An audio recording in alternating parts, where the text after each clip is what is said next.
Although talks about the parties of the case meeting to discuss some of the complexities in a hearing have been pretty rampant, and while everyone expected that things would go smoothly, Amber's side of the fence had other plans, and you wouldn't believe just how far they took things in the court hearing. So, what's the news about Amber's side and how things played out in court? We all know Elaine has been relentless in her attacks against Johnny Depp ever since the actor was announced as the winner. But what many people aren't aware of is that while Elaine was openly attacking Depp on interviews, she was also firing shots at the other parties involved in the case, which are the judge and the jurors. But it seems she was counting on the fact that she'd probably never have to face the judge again.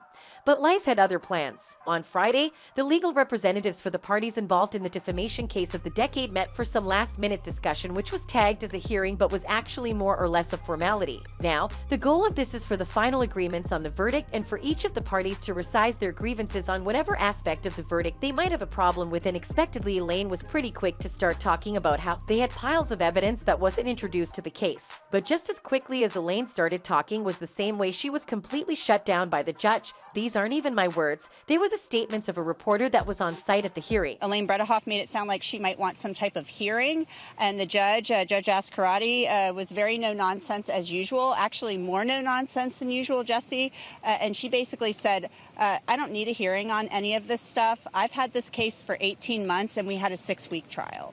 So she said, if you have a motion, file the motion. It can be decided on the papers.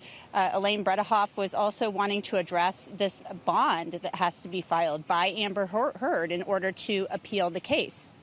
And so she wanted to discuss that as well in a post-trial motion, I should say. And Judge Ascarati basically said, well, you can address whatever you want, but you have to file the bond. And that bond would be the $8.35 million plus 6% interest per year. And the judge basically made no bones about it. If you want to appeal, you have to file that money. As bad as things already seem for Elaine, the lawyer actually took her disrespect for the judge up a notch and made a statement which has now gone viral all over social media. The statement by Elaine read, as stated in yesterday's congressional hearings, you don't ask for a pardon if you are innocent, and you don't decline to appeal if you know you are right. The revelation was made by one of the reporters that was in court while all the arguments were going on. And this wasn't even the only thing she revealed. The journalist, Laura Bokov, also stated that Elaine had pulled a new reporter she brought to court aside and was giving her specific details to include in the article she would do on the case. No one's really sure who this reporter was or where she works, but this whole thing sure got a lot of people talking on social media. One user, confused by all of Elaine's actions, wrote, Elaine has her own MO, something happened to this woman.